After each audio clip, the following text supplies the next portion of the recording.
She's back. Luke Marlis froze, his wine glass suspended in midair. Who? Jennifer Maddox, that English widow everyone whispers about. For a moment, the moonlit terrace, filled with music and laughter from the dining hall, ceased to exist. 8 years ago, he had laughed at her, at that awkward girl, scarred and insecure. And now, here she was, transformed, radiant, untouchable. Luke tried to mask his shock, but his heartbeat betrayed him. Could she truly be the same girl? The one he had once dismissed? Never imagining she would return to haunt him, she walked with quiet confidence, head held high, her gown tracing every curve. His eyes burned, not only with desire, but with disbelief. The memory of the scarred young girl collided with a vision of the dazzling woman before him, and one question consumed him. Did she come for revenge or for love? But every reunion comes with a price, and not all secrets stay buried forever. Subscribe now and ring the bell so you don't miss a single twist in this story of mystery and forbidden desire. And don't forget to like this video. Your support helps us bring even more passionate stories to life. Island of Aegean, Greece, 1981. Colette paused at the kitchen door. It wasn't unusual to find her mother crying, and yet every time she saw it, her heart clenched as if it were the very first time. Her hazel eyes reflected despair. A sigh escaped her lips. How long would they go on like this?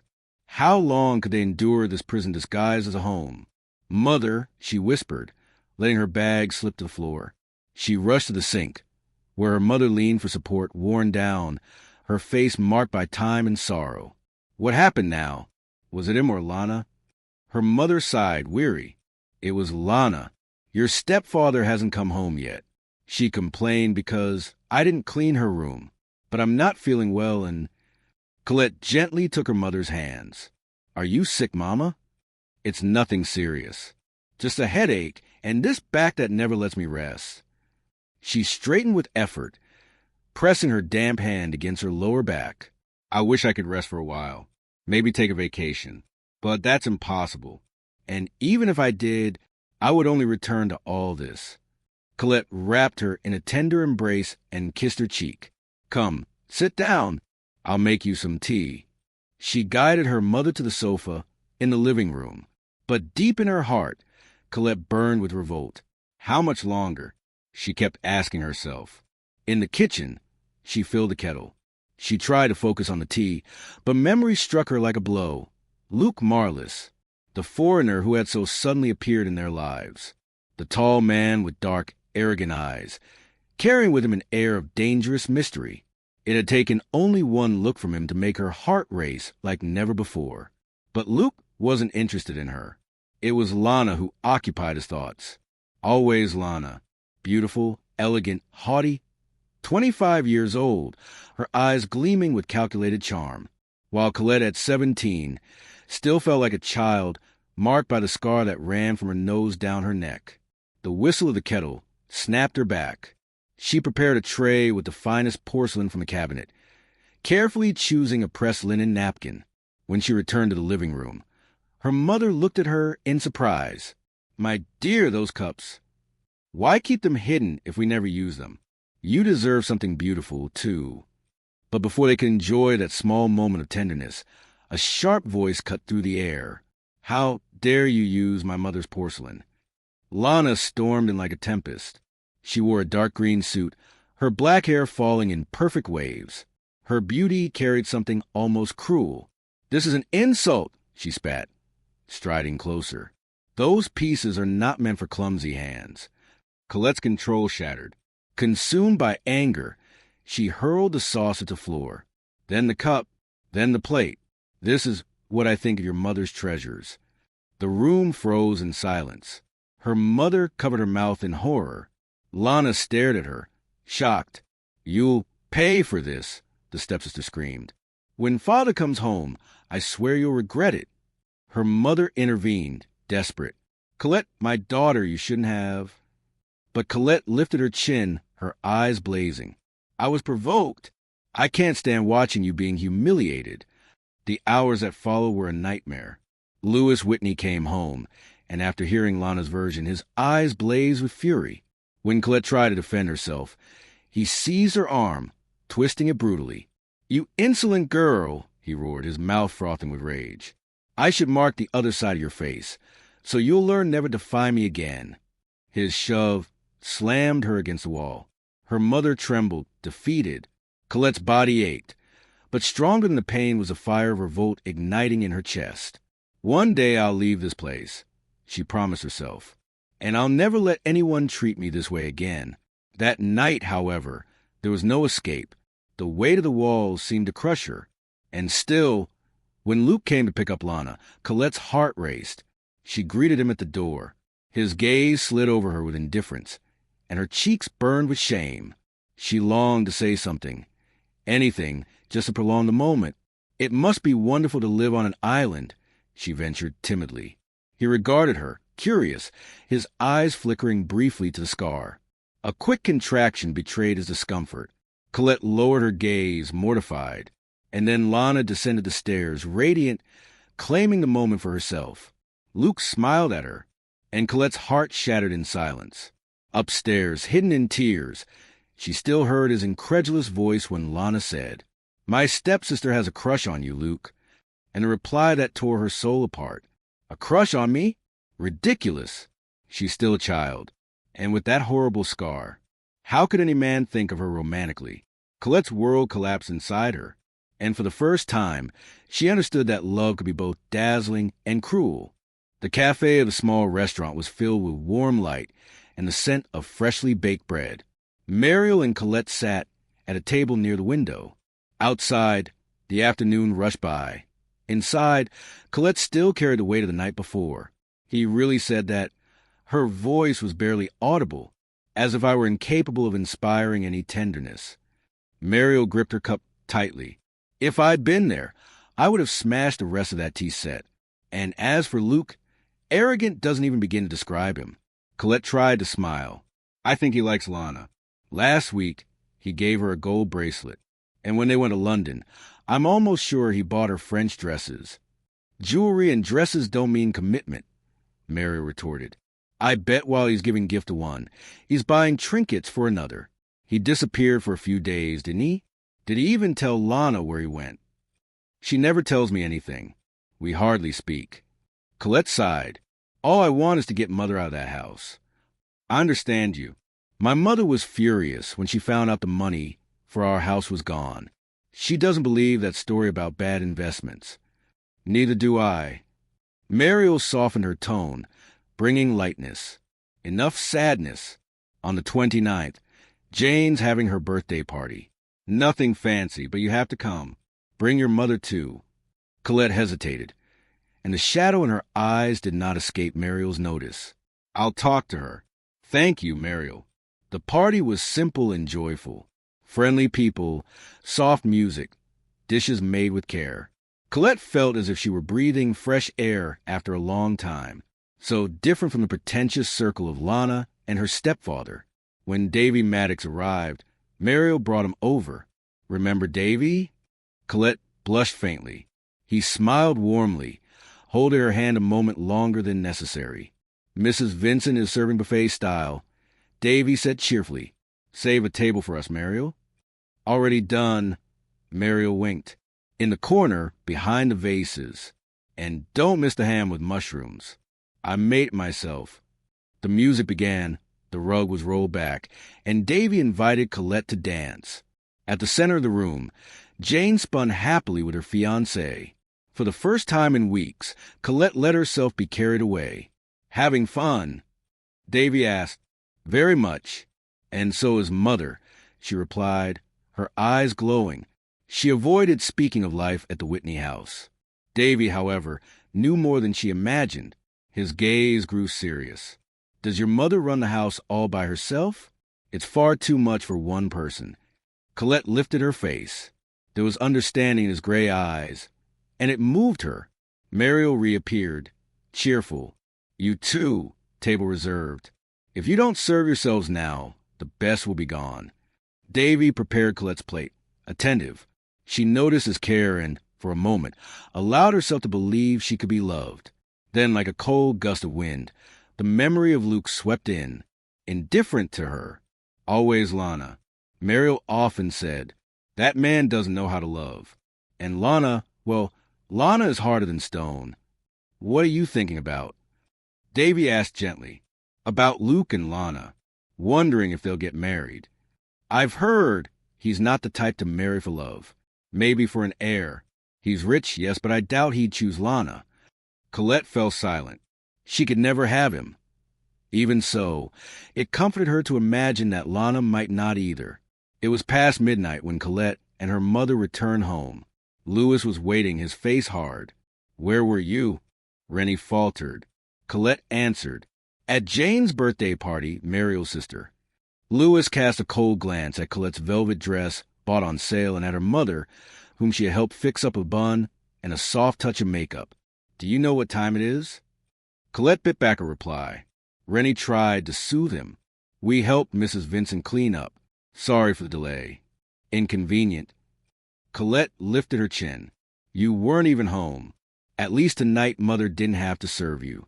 Louis's eyes gleamed with irritation. His voice came sharp. "This won't happen again. If you want to go out with Colette, you ask me. And you," he pointed at Colette, "home by 10. No arguments. You have no right." "Colette," Rennie pleaded, "I can't stay silent forever, Mother. He may control your life, but not mine. You'll obey or you'll be out on the street." He turned his back, and already at the door, he ordered, "Rennie, come to the bedroom." "Don't go, Mama. Sleep with me tonight. We'll lock the door." "It's no use, dear." The front door creaked. Lana entered, smiling, at her usual late hour. Louis never complained. 3 weeks later, the news spread like rustling leaves. Luke was leaving. Colette lived in suspense, waiting, fearing the announcement of his engagement to Lana at any moment. He had given her an emerald after a weekend in Paris, diamond earrings after another in London. The gifts kept coming. Promises did not. What business is he in? Colette asked one evening. Several. Olives, exports, wine. Lana's eyes slid toward her stepsister Scar. "I heard you found yourself a boyfriend. I can only imagine what that must be like. Taste is subjective, I suppose." Colette said nothing. She helped her mother with a pile of Lana's clothes from her latest outing. The sight of it all made her desperate. She had to get her mother out of that servitude. That night, Lana seemed displeased. She wasn't going out, but Colette was going out. Lana looked her up and down. "What's his name?" "Mind your own business." She closed the door behind her with rare relief. Since the party, Colette had seen Davy twice a week. On other days, they stayed at home, talking with Rennie. He never complained. He understood Colette's devotion to her mother. "I don't know how you endure it," he said one afternoon. "I've heard enough." That night, they dined in a small restaurant. Davy worked as assistant manager at a large department store in a nearby town. He lived alone in a modest apartment and drove a simple car. "I may never be rich," he said gently, "but I still believe happiness is worth more than money. What about you?" Colette thought of Luke, distant and proud, and then of Davy's eyes, so honest. "I agree. Happiness is more important." "I've been saving," he admitted plainly. "A small amount each month, but steady. I wish I could do the same. Louis takes almost everything I earn." Davy frowned, then softened his tone. "That will change." Later, by the lakeshore, the breeze carried the scent of cold water. Davy stopped the car, took a deep breath, and said, "You know how I feel. Do you care for me too?" Colette felt her heart beat differently. A path opened before her, simple and possible. "Davy, give me time. I never imagined someone could love me. I need to understand what I feel. I'll wait. If one day you say yes, then I'll be the lucky one." She was moved. "You're extraordinary, Davy. Truly." He laughed with relief. "You asked for time, and we have it anyway. I want a little house for the three of us. Maybe I can ask my great-uncle in Devon for a loan. We only exchange Christmas cards, but who knows?" Colette smiled faintly. Rare for her. "You're an optimist." With you, it's easy to be. They returned early. In the kitchen, they talked with Rennie about simple things. And for the first time in a long while, Colette felt a clear thread of hope pull the night closer to morning. She said nothing about marriage. She needed silence to sort out her heart. The next morning, an envelope waited on the office desk. Elegant script, firm paper. The wedding of Sir Harold's daughter. Mariel's eyes widened. I didn't think he even knew we existed. At lunch, the manager explained. The family wanted representatives from all departments. The names were drawn, and theirs came out of the box. Lucky us, Mariel laughed. We're both going. I don't have anything to wear, Colette worried. Come to my house today. My wardrobe will yield something pretty, even if I have to force it. Thank you. Colette felt her heart race with a good premonition. I won't mention it to Lana. If she finds out, she might invent a reason to stop me. And I have to be home early. I don't want trouble with Louis. Mariel shook her head, indignant but understanding. Colette formed a simple plan. Be back before 11, slip past the shadows and keep for herself and for her mother every small ray of joy she could steal from fate. Candover Park glittered beneath crystal chandeliers. Music, the low hum of conversation, the shine of crystal and silver. Everything formed a dreamlike scene. Dorothy's wedding had all a bride deserves. Flowers, elegance, and a promise in the air.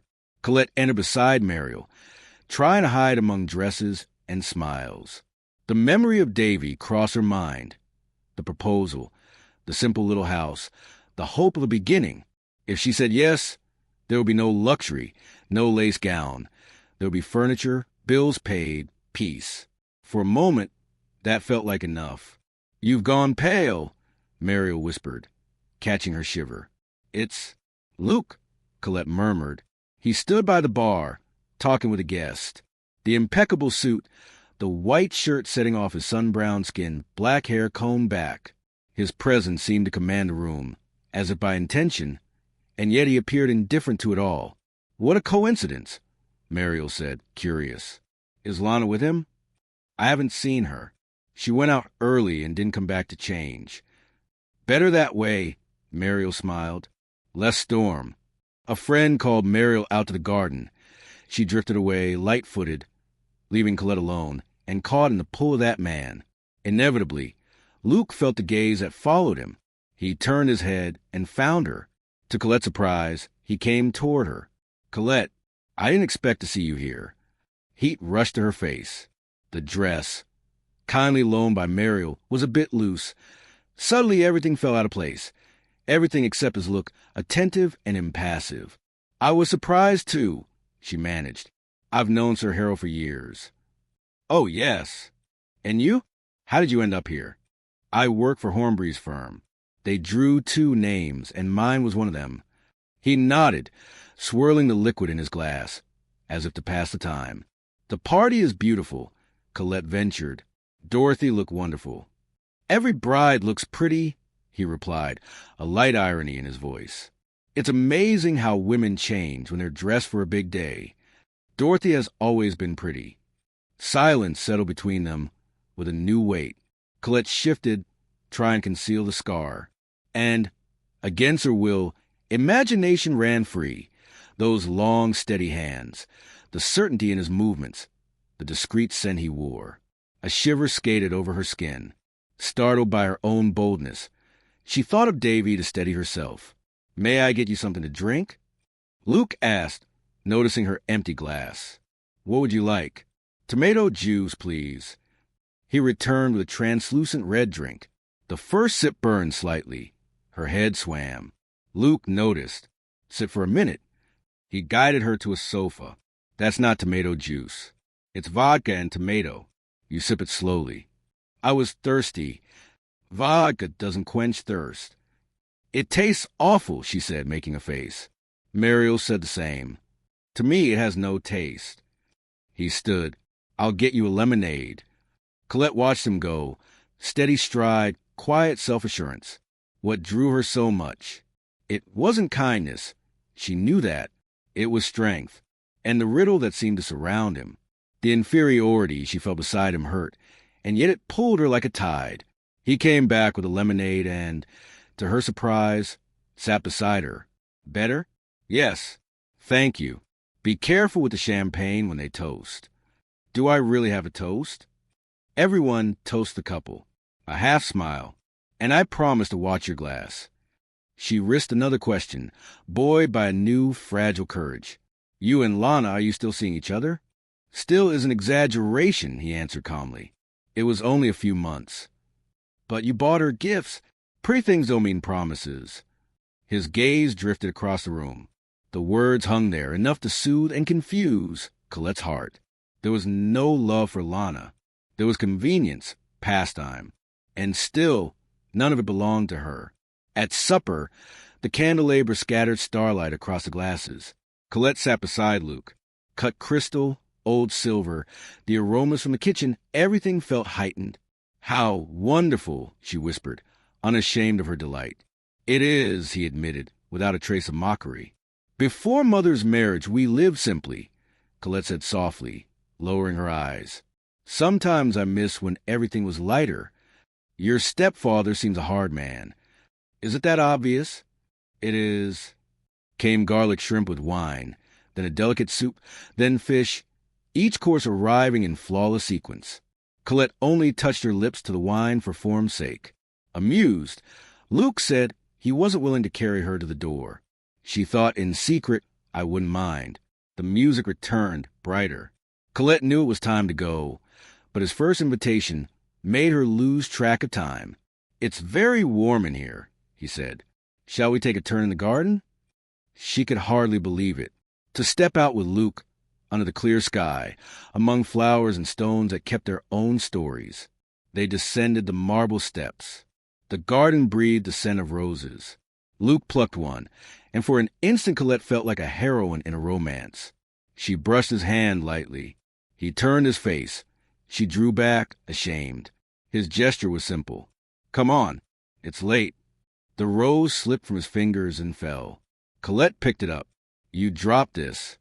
Keep it. She tucked it away as if it were a gift. Red roses mean passion, she told herself. When they checked the time, it was past midnight. Colette's shock was immediate. Louis, her voice faltered. He ordered me not to come in after 10. Ordered? Luke lifted his brows. At 17, he wants to control my mother. Her eyes brimmed. Would you come with me? If you explain, he won't punish me. Luke hesitated. An acquaintance stepped over to say goodbye. Minutes slipped by. At last, he said, practical, you can ride back with the company car. I'm not driving that far at this hour. Please, she asked, a humility that disarmed him for a moment. He drew a long breath. All right, let's go. The door had barely opened before the hall became a tribunal. Louis and Lana stood waiting. Rennie took a nervous step forward. Where have you been till this hour? Louis's voice slashed the air. Trying to defy me? His hard gaze raked over Colette. You must have been with some man. I warned you. Pack your things. Out! You can't put a girl out on the street in the middle of the night. Rennie protested, trembling. Luke was 2 steps behind Colette, ready to retreat as soon as the door opened. Hearing the sentence, he stepped forward into the house. Colette was with a man, he said evenly. With me? Louis blinked, incredulous. She was invited to a wedding, Rennie cried, distraught. I tried to explain, but... I'll explain, Luke said. We've just come back from the reception. A sharper light flared in Louis's eyes. In Lana, the perfect surface cracked. The two of you together? She shot back. You said you had work, Luke. And you, she pointed at Colette. You didn't even mention the wedding. How did you get into the same party? Harsher words were gathering. Luke cut them off, cold. Enough. I wanted her to stay a little longer. There was a dance. I invited her. You, Lana choked. You wanted to dance with her? I did. He turned to Louis. Colette isn't to blame for coming home late. Louis sized up the scene, weighing power. He yielded on the surface. Inside, Colette recognized the same old poison. Very well, the stepfather said. If you vouch for her, Luke. The quiet that followed was taut. Luke turned to Lana, his voice impeccably controlled. We should say goodbye. I'm leaving England in 5 days. I'll be busy. There won't be time to see each other. Color rose to Lana's face. She stood still, as if waiting for a retraction that wouldn't come. The door had scarcely closed behind Luke when the masks fell. Louis and Lana wheeled on Colette and Rennie, accusing, demanding, wounding. The sentence, now without witnesses, dropped like stone. You caused a breakup. Tomorrow morning, you're out of this house. I'll go with her, Rennie said, with a sudden surge of courage. How? Louis's contempt cut like a knife. With what? She can hardly support herself. Colette thought of Mariel. She knew they would be welcomed, but she would not leave her mother. Not after this. Then her mind found a single path, hard and possible. Davy. Her eyes lit with a new resolve. Not for romance, not for dreams, for survival. If Davy asked again, she would say yes. And with that yes, she would open the door through which she and her mother would finally walk out. In that instant, Colette understood that love can wait. Dignity cannot. The sun rose behind the mountains, washing everything in gold. At the window, Colette admired the spectacle and turned to her husband with a smile. Happy birthday, my love. He took her hand. May this year be even happier. She sat on the edge of the bed, smoothing his hair. I have no doubt I'll be happy. Because I have you. He sighed tender. I'm a lucky man. You're the most wonderful thing that ever happened to me. Colette stood. The satin robe fell in soft folds over her slender figure. Hard to believe we've been married 3 whole years, she said, studying him, his hair slightly tousled like a boy's. 3 whole years, huh? He teased. Is there such a thing as marriage infractions? She laughed. I emphasize whole just to say it's been a long time. Trying to make me believe it feels even longer? If you're hinting you haven't been happy, I refuse to accept it. I've been very happy, Davy. Thank you for everything. I should be thanking you. You've made my life a paradise. He embraced her. Only one thing didn't come as we dreamed, did it? If we're meant to have children, they'll come one day. There's nothing wrong with either of us, he murmured, quickly brushing away the shadow in his eyes to kiss her softly. Davy was like that, always seeing the best, always ready to make Colette smile. She gave herself to him completely, too, without realizing she didn't love him as she believed. She had lied from the beginning, yet felt no guilt. She was happy in a simple, steady way. And so was her mother, who loved her son-in-law as a son. We're a happy family, Davy. We're very fortunate. It's true. He walked toward the bathroom. Before going in, he turned back. Who would have thought old Uncle Patrick would change so much? He did far more than you expected. I only asked for a loan. I nearly fainted when he asked me to run the farm, and then gave us this house. The shower began to sing. Colette looked at the old desk that had been there when they moved in. A beautiful piece, carved wood, for drawers and secrets. Once, while cleaning it, she had discovered hidden compartments. She checked that Davy was still in the shower, opened a drawer, pressed a tiny conceal button, released a panel, and pulled out the little secret drawer. She took out a small book of poems. Between the pages lay a rose with dried petals, thin as paper. It was from the day she told Davy she would marry him. A rose picked up from the floor. Lucifer's rose. She lifted the flower to her lips.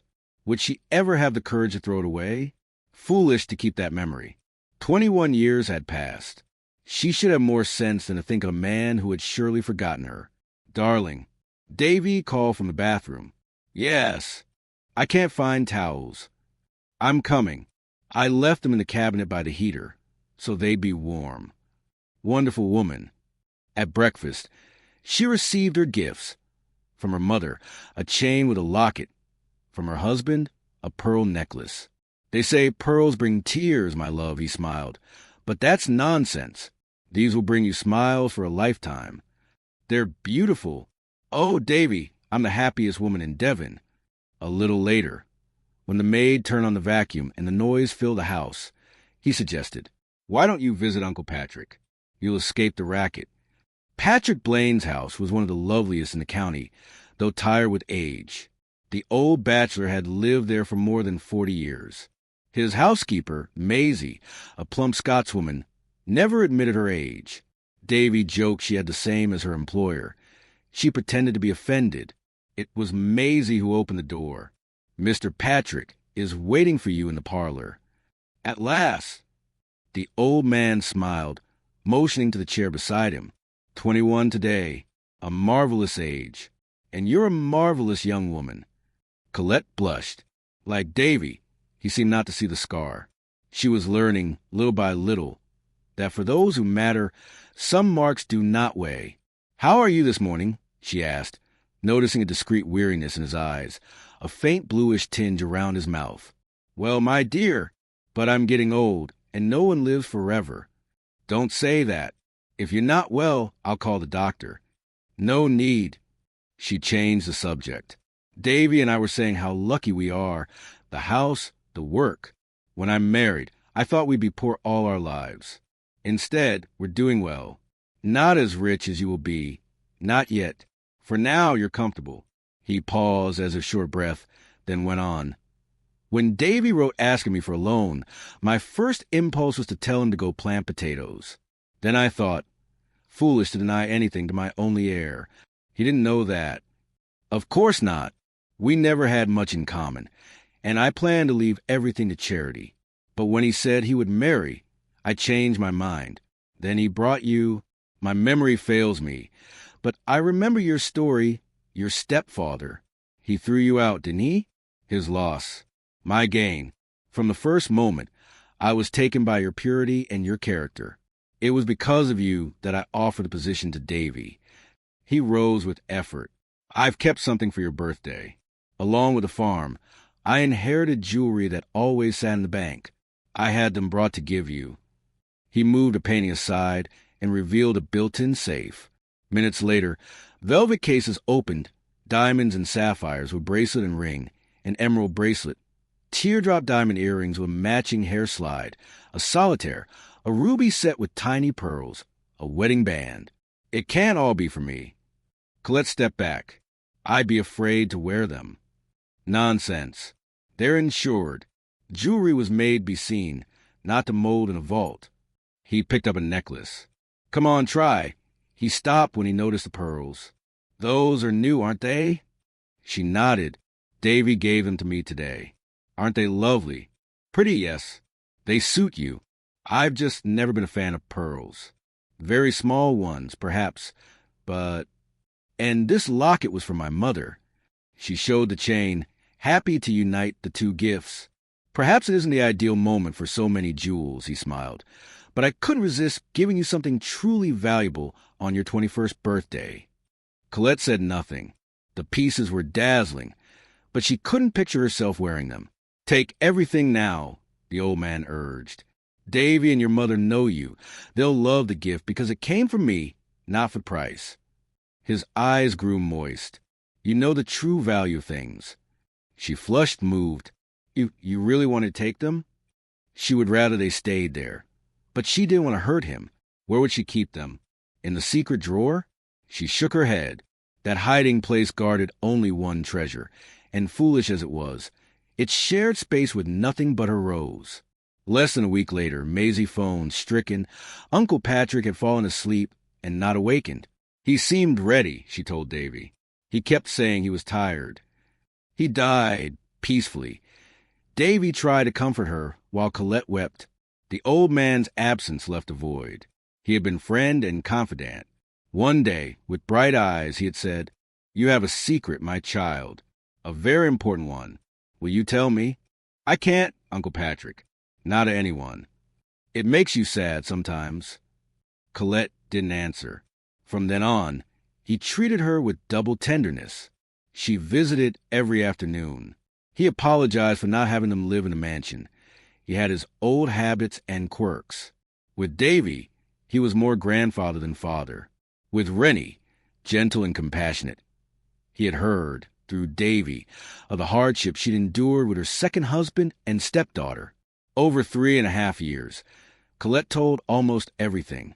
Mother and daughter never again heard from the Whitneys. Sometimes Colette wondered what Lana would say if she saw the house they lived in now. The big house was sumptuous, High ceilings with lacy plasterwork, carved furniture, a chiming grandfather clock, cabinets of porcelain, crystal, silver. But Colette loved the gardens most. The conservatory, the lake, the lawns.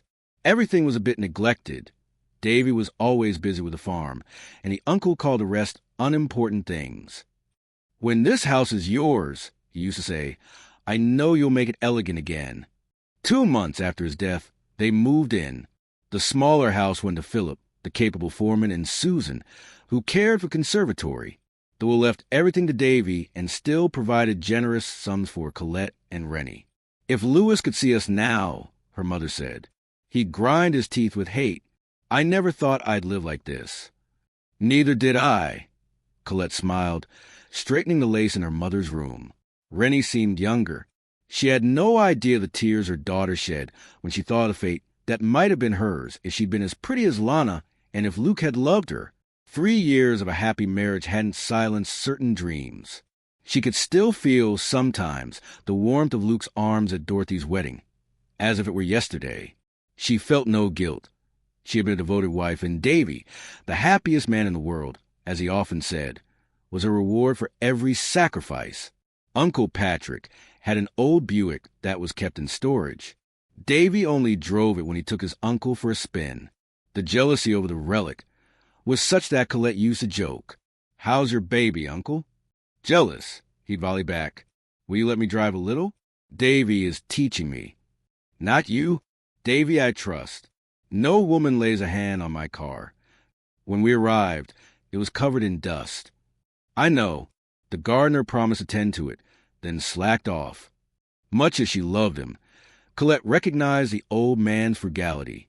He would never pay 2 when 1 would do. Davy, out of pity, polished the car in his rare free hours. The reward was taking it into town. In the last year, his uncle's interest waned, and the Buick stayed locked away. Now, Davy was a proud owner. "This car isn't for every day. We'll save it for special occasions." In spring, they took short drives. On a beautiful June day, Rennie suggested, "You've been working too hard, my son. Go out and enjoy the sun. 2 hours won't kill anyone." "I feel like a queen in this car," Rennie laughed. "Modern ones don't have the same class." It happened in an instant. One moment, the road ran gentle, lined with trees. The next, everything went black. Colette came to the operating room. The smell of ether, a white ceiling, silent shadows. Metallic sounds, muted voices. Darkness again. Then light. To her. Seconds. In truth, more than 3 hours of surgery, the first of many. Only a week later did she learn the truth. They kept telling her that her mother and her husband were injured. Too weak. She barely registered it. At last, the doctor decided she could bear it. Both of them. Her voice barely came. "My husband and my mother?" A chill swept through her body. She felt her head bandaged. They explained. They had operated on her skull. Later, her face. 2 days later, the pain took shape. She was alone in the world. "Why didn't I die with them?" she asked, drained. They said she had teetered between life and death. "You were very lucky," the nurse remarked. Lucky? She would have preferred to go. The doctor, patient, explained that despair would pass. She was young. She would live. And the birthmark was removed, he added. At that moment, it meant nothing. Maisie visited constantly, the farmhands too. Philip had taken over the management. "Don't worry, Mrs. Maddox. Your interests will be well looked after." Her interests? Only then did she realize she was rich, owner of a prosperous estate. Lying there, she wondered if she wouldn't trade it all for 2 lives. Davy, so good. Her mother, so long suffering. Both gone. "I don't want to live any more," she told the doctor after another surgery to erase the last marks on her face. "What's left for me? It's natural to feel this way. Time heals wounds." At the time, she didn't listen. Later, she acknowledged his wisdom. The last operation came 8 months after the accident. The transformation was gradual. Scars, one by one, faded.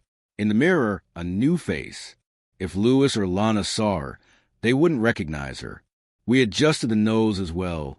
The doctor said, "I hope you like it." She did, but it brought no joy. If only Davy could see her. If only her mother. Then, yes, at first, she hardly thought of Luke. The pain was too great. As months passed, she returned to her life. Philip and Susan supported the farm. At home, Maisie and two maids kept everything impeccable. The mansion shone. 3 years later, it still hurt. Maisie insisted. Take a holiday. The Caribbean, the Middle East. How about Bali? It's no fun traveling alone, Maisie. No one minds that nowadays. Think about it. Philip can talk to an agent. At last, Colette gave in. I'll travel. Perhaps a cruise. Then I'll stop somewhere. A cruise is perfect. On a big ship, you'll have company. Then a nice hotel. After so much hesitation, the urgency to leave surprised her. She wanted distance from the huge house, from responsibilities. Sell it? Never. Davy and Uncle Patrick wouldn't have liked it. Besides, the place held people, routines, distractions that kept her upright. First, the cruise, she told Maisie. Then I'll decide the rest. Don't be alarmed if I disappear for a bit.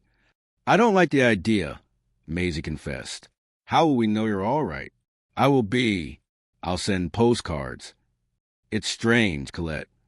I know. I need to forget for a while. The decision is yours. The ship anchored in Barbados for 11 hours.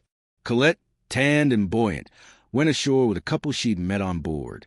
Other islands followed, then Port Everglades. Some passengers flew back, others continued to Miami Beach. She chose to stay. Days later, she sailed for Genoa, then went on to Venice. Postcards to Maisie and the rest. Beauty everywhere, and despite a touch of loneliness now and then, there was company. 2 days in Venice, and then a smaller cruise through the Mediterranean. They called it several Greek islands. The map showed Skiathos. Atticon lay nearby. The ship didn't stop at Atticon. Curious, she wondered if Luke still lived there, if he was at home or away on business.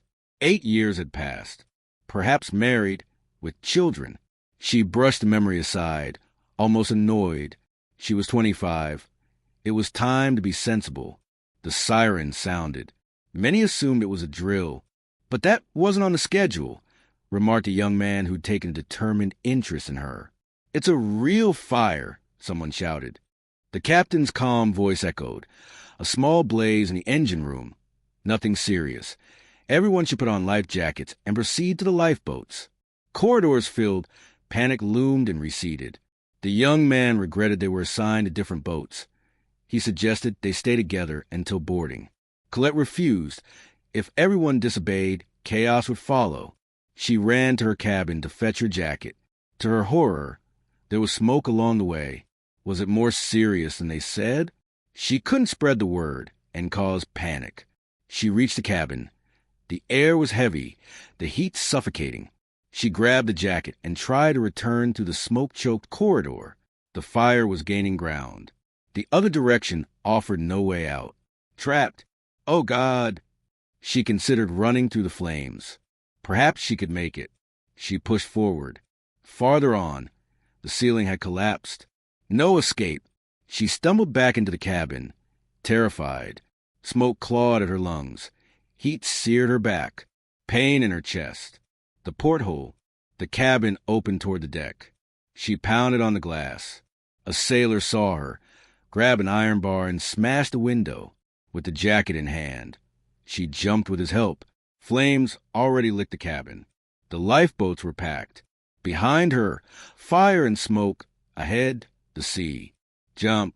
Jump now, someone shouted. She froze, legs weak. Boats clustered around the hull. Farther off, the outline of an island. Jump, a firm voice ordered. The heat surged. Colette buckled the jacket and leapt. Water closed over her. She broke the surface. Strong arms steadied her. Someone swam beside her. Voices. One soothing her. Another calling from a boat. They hauled her aboard. She fought for consciousness. Her head spun. Her body burned. Easy now, the first voice said. You're safe. She turned her face. A lantern cast little light. But she didn't need it. She already knew. Luke Marlis. She tried to say his name. She couldn't. Her throat was dry, her tongue heavy. Her back throbbed with burns. Chaos raged around them. Luke dived again. Another man asked her to sit. "Whose boat is this?" she managed. "My cousin's, Luke Marlis. He saved you. Well, pulled you from the water. You wouldn't have drowned, not with that life jacket and so many people about. How are you?" "Shaken, I imagine." "Yes." Colette shifted her back from the bench, groaning. "Are you hurt?" "My back." "Not serious, but was very hot. You were close to the fire." "I was." The tears came, natural after such a shock. Luke returned with another passenger in his arms, an elderly lady with whom Colette had exchanged a few words. The woman was short of breath, but calm. They brought in another woman, too. At last, no one remained in the water. "Let's go," Luke said. In that dry tone Colette remembered all too well. "The sooner we get them into dry clothes, the better." The boat anchored at a small private jetty. Colette and the two other rescued women were helped ashore and led along a dark path. She was trembling, from cold and from emotion. She stumbled. Luke lifted her easily and carried her in his arms. They crossed a courtyard and entered a side door into a luxurious villa. In the hall, a maid in black waited. Luke spoke to her and pointed down a corridor. "Take the young lady to the guest suite." Colette had just enough time to turn back. Thank you so much." It was nothing. He hadn't recognized her. Colette's heart pounded out of rhythm. She was in his house. Fate, capricious as ever, had set them face to face after so many years. The maid, Andrula, helped her out of the wet, torn clothes. "Your back is very red, miss." "It happened before I put on the life jacket. It shouldn't be serious." "Your clothes, what a terrible thing." "I was very lucky." "You were." As soon as he heard the siren, my employer went straight out to sea. He swims very well. "And the other two?" Colette asked as she stepped into the shower. "I think they went to my employer's cousin's house. We don't have many rooms here. He lives alone and uses this suite when he has guests. I imagine the whole island is taking people in tonight." "Yes, our hospital is very small." The hot water stung her back. Andrilla left and returned with dry clothes. "They're mine. They'll be a bit big." "Thank you, truly." The panties fit. The bra did not. Colette put on the embroidered blouse and the flowered skirt. "You look lovely in that outfit," Andrilla said, handing her a comb and a hairdryer. "Just a comb." "Thank you." "And a glass of water. My employer is waiting to dine with you. Because of the fire, he hasn't eaten either. Shall I take you when you're ready?" "I'm ready now." In the mirror, despite the fatigue and damp hair, Colette startled herself. She looked beautiful. Luke was waiting in beige trousers and a short-sleeved shirt. His black hair, combed back, now showed a strand or two of white. The same firm features, the same assured air, yet without the old disdain. There was interest. Colette flushed at the desire in his eyes. "Your companions are at my cousin's house," he explained. "What's your name?" Colette hesitated a heartbeat. "Jennifer." "Jennifer?" He frowned. "It doesn't quite suit you." "I'm sorry. I didn't choose it." "Surname?" "Maddox." His gaze flicked to her left hand. "Are you married?" "A widow." "A widow? How old are you?" 24, almost 25. "Incredible. You don't look a day over 18. Water?" "I also have lemonade. The lemons in the garden are excellent." "Lemonade, please." "Sit." "Are you hungry?" "Not very." The alarm sounded before dinner. "Then you need to eat something." He poured the drink and opened a small table beside her. The room, with deep rugs and crystal chandeliers, breathed restrained wealth. "Supper will be out in 5 minutes." The cook improvised. "I haven't eaten either." Luke smiled. Colette shivered. That man still pulled her into the same old undertow. In the dining room, a stocky footman, Davos, served them. "Giorgio sends his apologies, Mr. Lucius." Everything was in a rush.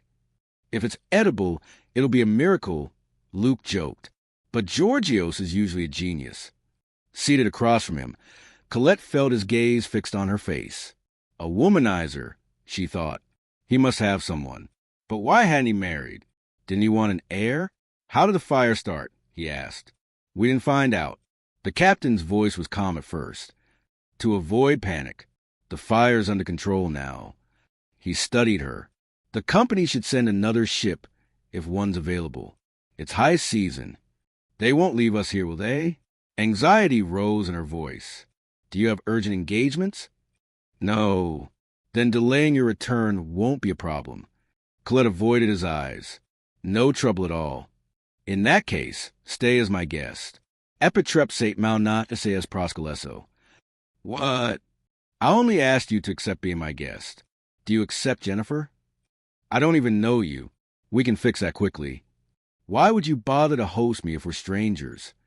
I like you. I want to know you better. Do you usually lodge strange women for that? It depends. Only when they're beautiful and desirable. Are you flirting with me, mister? Your cousin said Luke. I forgot the surname. Luke is enough. You say my name delightfully. Shouldn't we eat? Your footman is ready for the second course.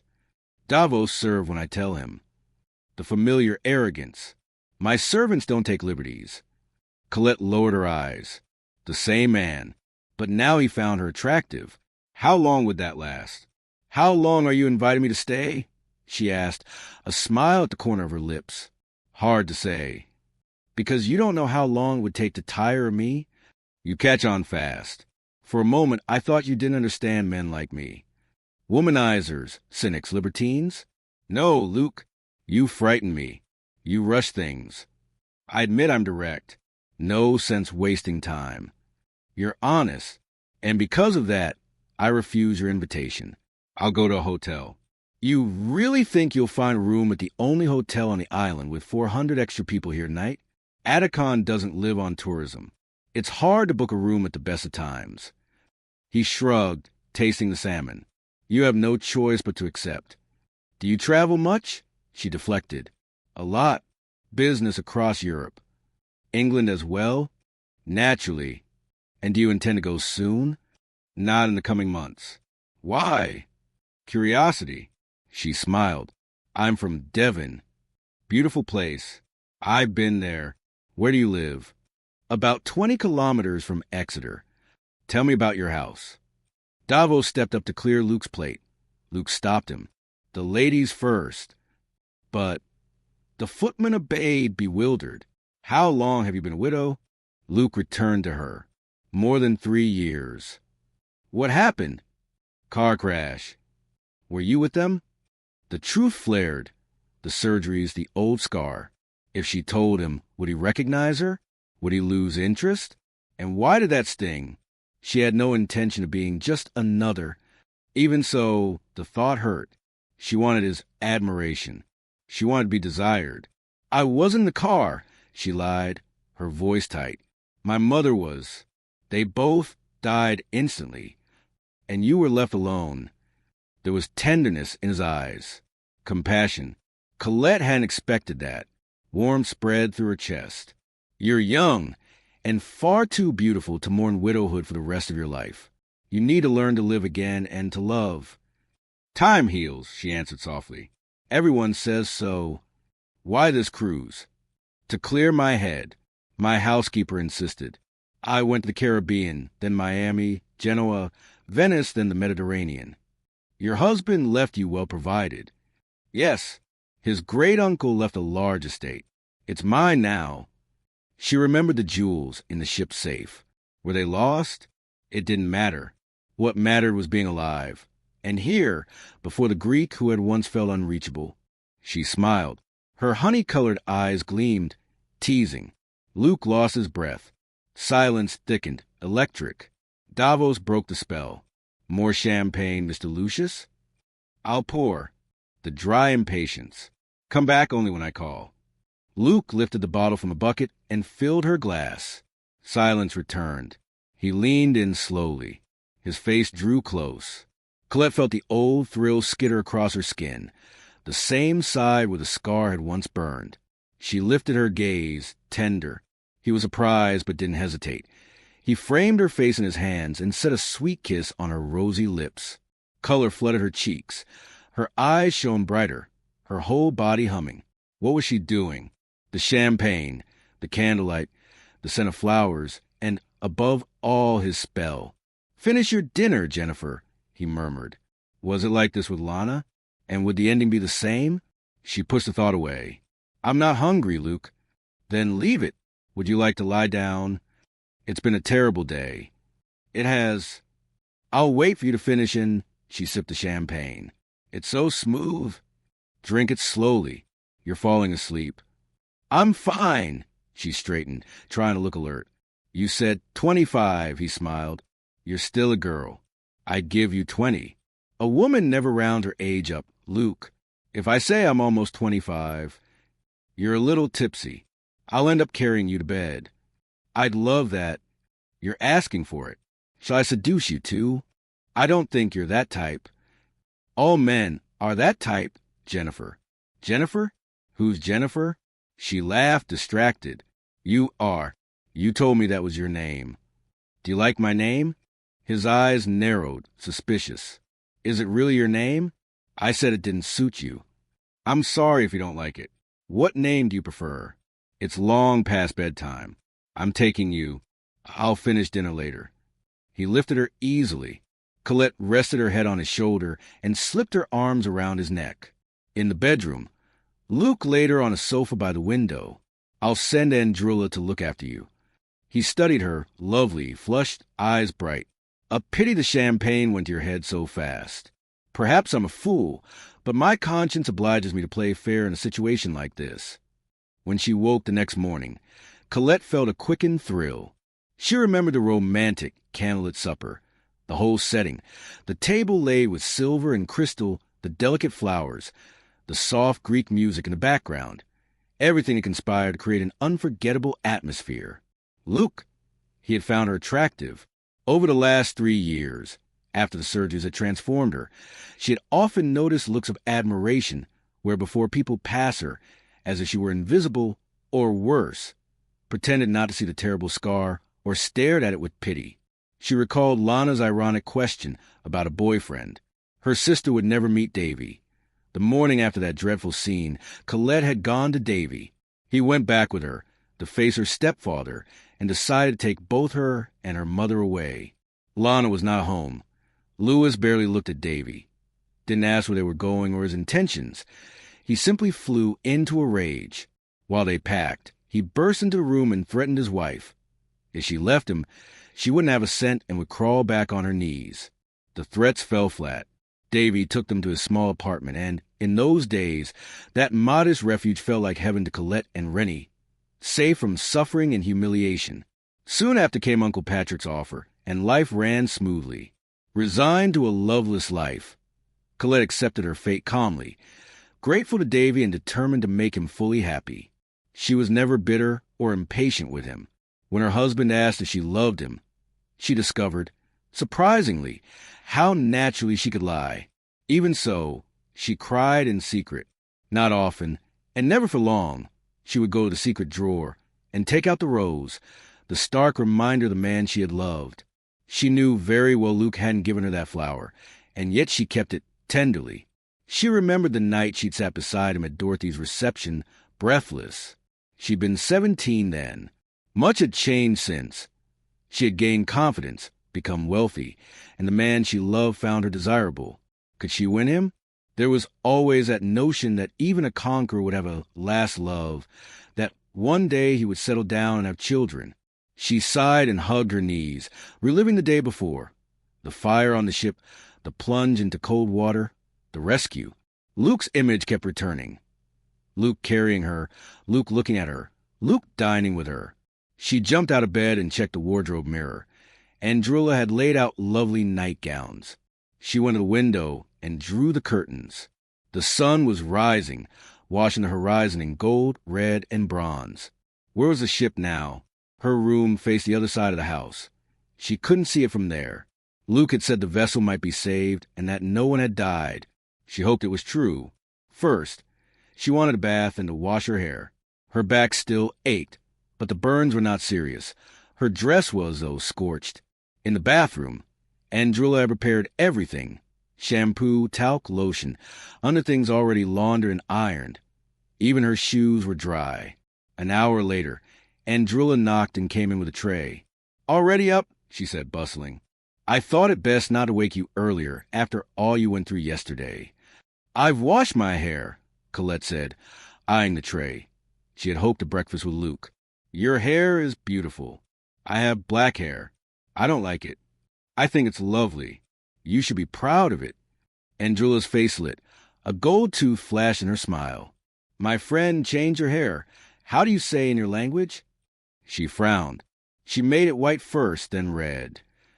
"She bleached it and dyed it auburn," Colette explained. "Auburn. I will tell her." Andrilla poured the tea and added, "Mr. Lucius said if you want to have breakfast with him downstairs, he will wait." Colette's heart picked up. "Tell him I'll be there in 5 minutes." "You are very pretty. My employer likes pretty ladies." When the maid left, Colette took a sip of tea. "My employer likes pretty ladies," she thought. "So he had many friends? One at a time or several? Perhaps a mistress on the island, perhaps several." Leaving her room, she let Andrilla lead her to the breakfast room. Luke stood by the window, looking out at the white ship beyond, imposing and steady. He turned as she entered. His dark eyes traveled her face, then down her neck, over her breasts, her waist, her legs, to her feet. Colette felt naked beneath that ardent gaze. "Good morning, Calimera," he said.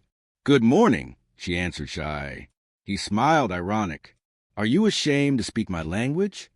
Is that what it means?" "Yes. I don't usually say suggestive things in the morning.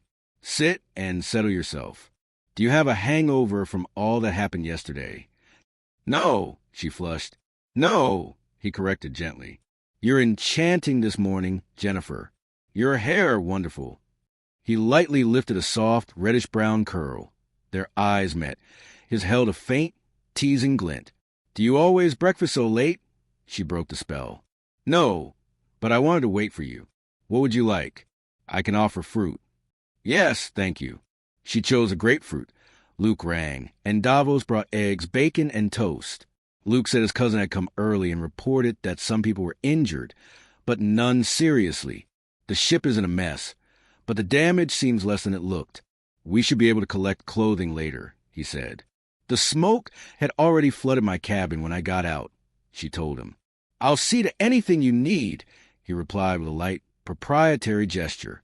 Colette lifted her chin in quiet defiance, and his interest sharpened. "I don't want you buying anything for me. The ship's safe might be intact. I have jewelry." "What do you intend to do with jewelry? Pawn it? There are no pawn shops here." "I can get cash," she countered. "Not immediately." He buttered his toast, eyes never leaving her. He seemed fascinated. Her heart smiled and clenched with hope. What if he were to last love? "For now, my dear, you'll have to accept my help." Colette didn't argue. There was no point in locking horns with a man as imperious as Luke Marlis. "Your housekeeper?" he asked after they'd eaten. "Won't she be worried? I told her I'd travel a long while. She won't know I was on this cruise, even if the papers report the fire." "Will you send a car from here?" "I think so. Tell her you liked it and we'll stay a few months," he suggested. Colette hesitated. "I could accept your invitation," she murmured, "but you haven't said exactly what my position here would be." Luke's seriousness altered the room. "What do you want to know?" "Whether you'd stay here as my mistress," he asked, humorless. "The answer is simple. That is what I intend." Colette blinked, stunned. She knew he was frank, but she hadn't expected such bluntness. Where was the romance? The offer sounded cold and practical, like a challenge to a girl he assumed was hungry for sex. She should be angry. She wanted to be, but something in her chest hurt more than anger. Better not to fall to temptation. With surprise and resolve, she said, "I won't stay the night. There must be some place on the island. I know I owe you for saving me. Your hospitality has been wonderful, but you won't thank me for offering more than hospitality," he cut in, disappointed. "Money and jewels are usually irresistible, but you're too rich to be impressed." "That's not true. Even if I were poor, I wouldn't accept your suggestion." Luke's face grew grave. "You are free. You have no one in England. How do you know? Because if you did, you wouldn't be on a trip like this. You'd be bored with routine and spend your money seeing the world. I'm right. He held her gaze. Don't deny it. I won't. She thought that 8 years ago she could never have faced him like this.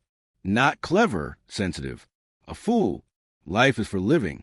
While you're young, seize your pleasures. Young and beautiful. Colette lowered her eyes. You talk as if you've lived everything. I've had my moments. And a beautiful woman is always a provocation. Obviously, you think I'm beautiful. I've never met a more beautiful woman. Magic words. If he loved her, she would have thrown everything at his feet. If it were love, she would have accepted. But Luke laughed at the very idea of falling in love. I've regretted several things. But I would never regret a romance with you, Jennifer. As for falling in love, that's a woman's business. In Greece, we don't fall like that. I can't believe that. Because you're English and romantic. She laughed. Have you had romances with English women? A few. Regretted any of them? What the devil is this? He said, amused. A moral interrogation before involvement? She laughed too. I admit I'm curious. I don't intend to get involved, she repeated. I meant it. I'm leaving today. Are you afraid of me or of yourself? Of you, she said crisp. You trust my powers of seduction, he smiled. You're absurd, she shot back. Your powers leave me indifferent. You won't be indifferent for long. There's something in you that hasn't awakened yet. That's enough. She changed the subject. I want news about the passengers, and to know if I can claim my clothes from the ship. We'll go together, he said decisively. She shivered. Jennifer, they would call her there, but to her fellow travelers she was Colette. I'd rather go alone, she said. Why? Better if I come along, he replied. Just then the phone rang. Luke took an international call, and Andrula said he would be a while. Colette went down to the harbor, crowded with people. She was hesitating when someone touched her shoulder. Petros, Luke's cousin. What a change. You look wonderful. No wonder Luke brought you home, he said, smiling. I thought you were burned. No, she said. Only my clothes were damaged. Petros explained he'd helped an elderly lady.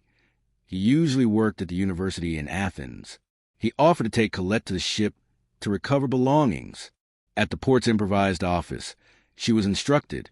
She could board a special launch if the inspection deemed it safe. The purser explained the risk of the ceiling collapsing. A crew member had to accompany her. Everything from the safe had been brought ashore.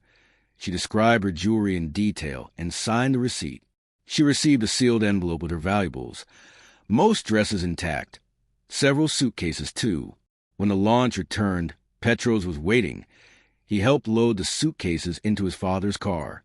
How many are your parents putting up? She asked. 5.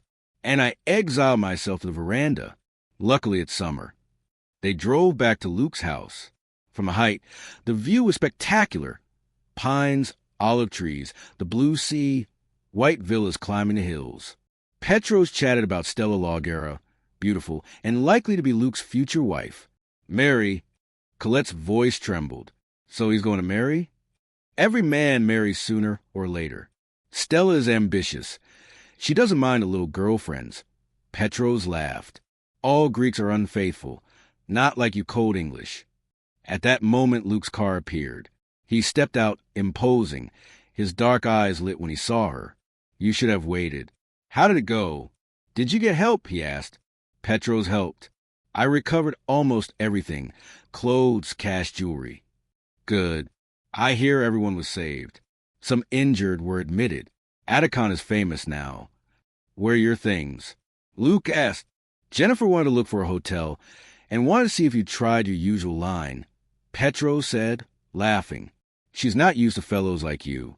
As always, you speak out of turn. Luke said coldly. You'd better go. Thank you for your help. Petros took his leave, but waved with a grin. Luke scolded him in Greek, and his cousin laughed. Colette accepted the invitation to visit Petros's parents another day. Now she wanted to secure her jewelry and cash. As she moved away, she heard Luke call her. Jennifer, come here. She turned, heart pounding. Yes. He pointed to the ground near him. Here. She came closer, drawn as if by a magnet. What do you want? A ship will arrive Friday to take passengers. The cruise will continue. The day after tomorrow? She said, panicking. Yes. He held her gaze. You won't be on it. You'll stay here. With me. Don't be foolish, she protested. You know as well as I that we can't say goodbye. At least not now. Write your housekeeper that you've rented a place and will stay for a few months. Doubtful, she asked, if I stay, where would I live? Here, he said simply. As your girlfriend? We'd be lovers, yes. Do Greek women understand such things? She asked, trying to sound matter-of-fact. We're honest. We hide nothing. Petros said you'll probably marry one day. It isn't impossible, he said, watching her. And as for Stella, if she had been my mistress, she would not be my wife. Colette felt her heart bleed. For a moment she had wavered, believing she might make him fall in love. She had imagined total surrender would sow love. But that would not happen. He himself had admitted he would not marry a mistress. I can't stay with you, Luke. It's absurd, she said, steady, masking the hurt. What made you change your mind? He asked, taken aback. You had practically decided to stay. I know you feel for me the same pull I feel for you. There's no argument that will persuade me, she said. I weakened for a moment. I'm not that kind of woman. Call me old-fashioned, but I won't have a tawdry affair for pleasure's sake. Tawdry? He laughed, astonished. You think it would be tawdry? It won't be, she corrected, because it won't happen. He drew a long breath. I can't let you go, Jennifer, he said in a low voice. I want you as I've never wanted anyone. You will be mine. She turned her face to hide her tears and tried to leave. She had barely taken 2 steps when her wrists were seized. He pulled her hard against him and crushed her mouth in a violent kiss. She struggled to break free, turned her head, clamped her lips. Seconds later, defeated, she let herself be kissed. Luke's hands moved over her breasts. She moaned when he finally released her, but pain quickly beat back the thrill. Leave me alone. I hate you, she cried, tears of humiliation spilling. You brute. Her body trembled, overrun by a new emotion. If this was desire born of love, then she had lost more than she knew, because, for all her anger, she could not hate him. You don't hate me, he murmured, shaken. You want me as much as I want you, Jennifer, and you will stay with me. I've never been more certain of anything in my life.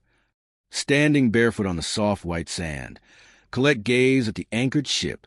She had slipped away from Luke's villa to think. Still torn and restless, she made up her mind. In 2 days, she would leave Aegean with the other passengers. Luke couldn't force her to stay, not unless he made her a prisoner. And even then, he would never violate her, never push her into something she didn't want. Of that, she was certain. What he expected, though, was for her to surrender to the siege, a matter of pride, of arrogance. So different from Davy. Davy had been kind, gentle, sometimes insecure, with no trace of Luke's ruthless self-assurance. Luke was forceful, selfish, fully aware of his striking presence, a man who knew women fell at his feet. Lana was proof of that. She had yielded to his charm, dreamed desperately of marrying him. And Luke had mocked her devotion, accepted her love without remorse, then walked away that terrible night. How many women had he treated the same way?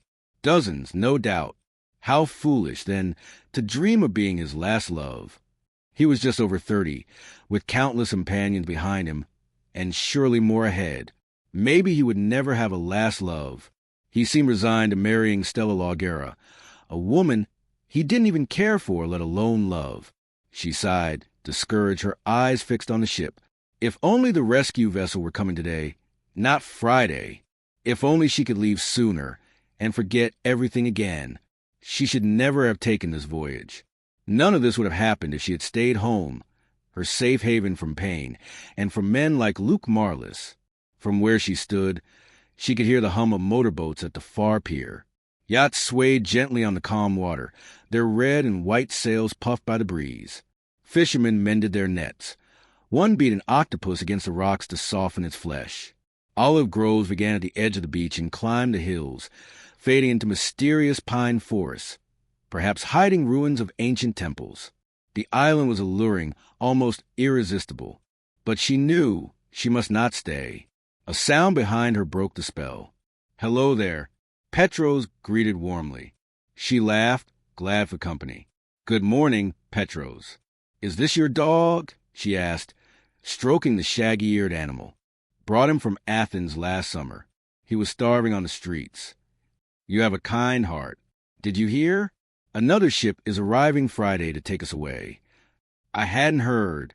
What a pity. I hoped you'd stay at least a week." The Greeks are getting efficient." "Why do you say that?" "Because here, everyone takes life slowly.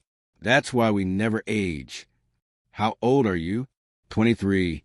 Luke thinks I'm still a baby. But when I'm 43, he'll be 53, and I'll laugh at him then. "It will be a long time before he's 53, she said softly, thinking Luke would never truly grow old with such a face. "Luke won't be pleased to see you go so quickly. I've seen the way he looks at you. Be careful, Jennifer. He's a conqueror. I've lost count of the hearts he's broken." "You exaggerate." "Who told you about the ship?" "Luke." "And he agreed? Didn't he invite you to stay?" "Why do you ask, Petros?" "The way he watches you. I know what it means. He wants to take you to his bed." "Petros, please." "It's nothing like that." The young man flushed. "Of course he's tried already. How could I doubt it? A beautiful woman pulled from the sea. Do you think it's chance that he brought you to his villa and not the other two? They could stay anywhere. You were the prize. Luke couldn't even see me in the state I was in." "My dear, Luke can spot a beautiful woman a mile away. He's been bored here for months. You're a perfect distraction." His eyes held hers, and she blushed deeper. "A young widow is easy prey. Tell me the truth. Are you really a widow? No husband waiting at home?" "I am a widow. I have no husband. Forgive me if I offended you, but some women take vacations just for fun of it. Let's change the subject." "Why?" came a familiar voice. "Is this pup bothering you?" "Luke, must you always appear at the wrong time?" Petros growled. Ignoring him, Luke turned to Colette. "You look upset, Jennifer. Did he insult you?" She didn't answer. She simply started walking down the beach. As always, Luke followed. She had known he would. His presence unsettled her, her pulse racing. "I'm sure Petros said something embarrassing. Why did you let him?" "He did, but I didn't want to be rude." "It doesn't matter. In 48 hours, I'll be gone." Gone. After his gaze, his attention, his touch that ignited something fierce inside her. If only this had happened when she was 17. "You won't leave," Luke said calmly, with certainty. "You'd be giving up too much." She looked at the serene blue sea. So unlike the storm inside her. Would it be so wrong to stay, to finally taste the passion she had dreamed of all her life? Nearly 25 years old, and never once had she known true ecstasy. But if she stayed, would she ever? With Luke, there could never be love, never marriage. He would never wed a woman who gave herself too easily. Outdated as that sounded, it was his belief. He might understand her, but he would never love her. "You're too quiet, darling. What are you thinking? That I'll let you leave before I've known the joy of possessing you. Petros called me a prize. Find another Luke. It'll be easy for you." "Don't say that. If I'd known Petros was here, I wouldn't have let you walk alone." "What? Do you hear yourself? Do you want me to apologize for kissing you?" "An apology changes nothing. You don't seem upset about it now." "At the time, I was. But this place has a way of calming me." Luke caught her hand. "You're strange, Jennifer. Mysterious, untouchable, and I'm fascinated by the stillness you carry. It hides something. Something I need to discover. Why did you tremble just now? What secret are you keeping from me?" She tried to pull free. He held on. His dark eyes searched her face.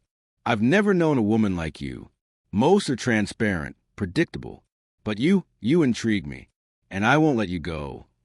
You can't stop me. I would stand on this beach and watch you sail away. No, Jennifer. Everything I want, I claim, and what is mine, I keep." Her heart tore inside.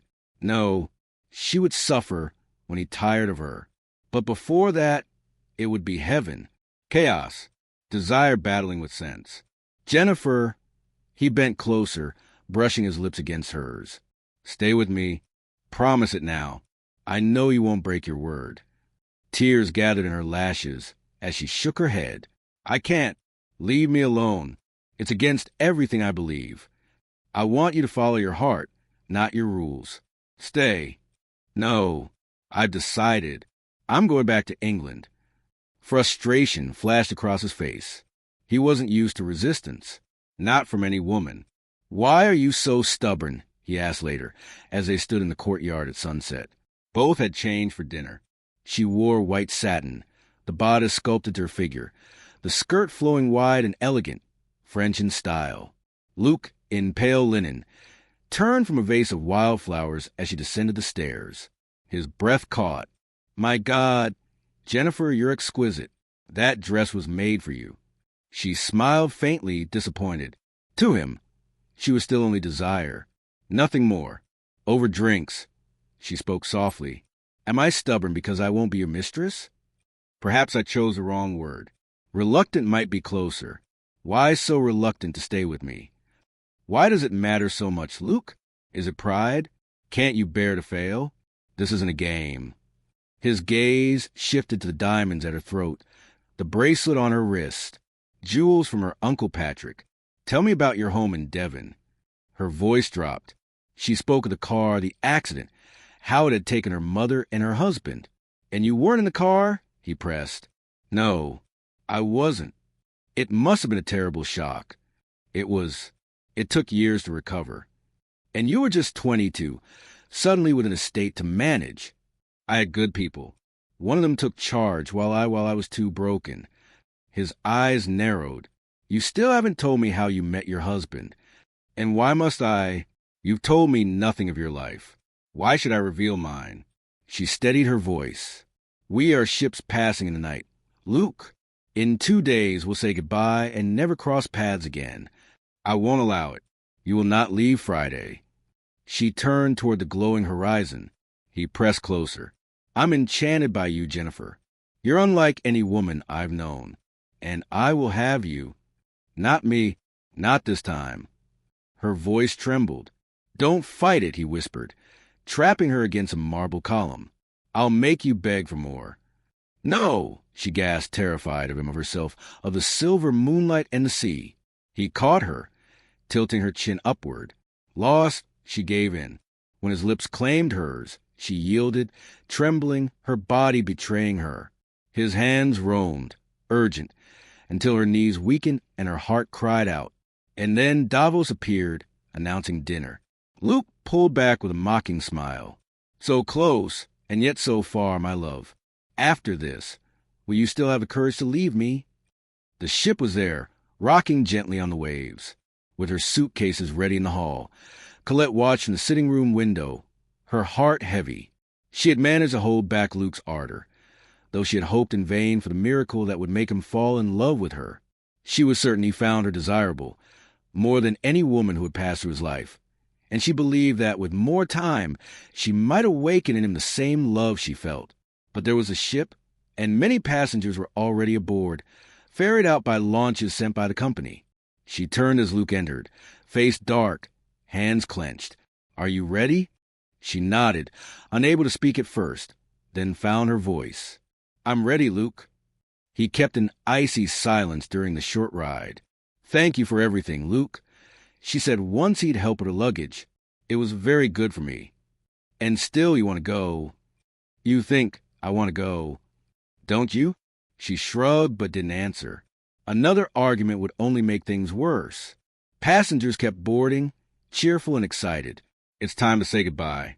There's a crewman coming to take my bags.